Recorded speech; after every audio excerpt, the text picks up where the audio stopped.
Welcome to Luca is a Billionaire, where the only thing I invest in is your answers. In this video, I will explain how to maintain your BMW 3 Series.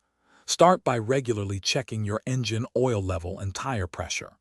These simple, frequent inspections can prevent minor issues from becoming costly repairs. Also, pay attention to your vehicle's warning lights. They are designed to alert you to potential problems early on. Consistent basic care is key to a long-lasting BMW. For your engine's health, change the oil and filter every 7,500 to 10,000 miles. Don't forget the engine air filter, which should be replaced every 30,000 to 45,000 miles, or more often in dusty conditions. Brake fluid flushes are also vital, typically needed every 2 to 3 years to maintain stopping performance.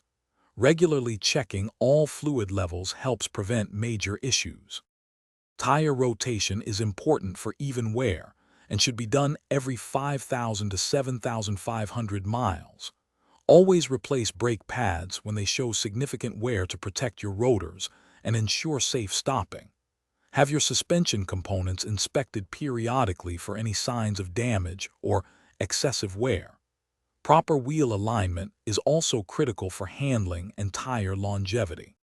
Never ignore dashboard warning lights. They indicate issues that need immediate attention. A comprehensive professional inspection every 30,000 miles can catch potential problems early. Maintaining your BMW's appearance, both inside and out, helps preserve its value. When replacing components, using genuine BMW parts ensures the best fit, performance, and reliability for your vehicle. Thanks for watching and please subscribe. It's the best investment you'll ever make.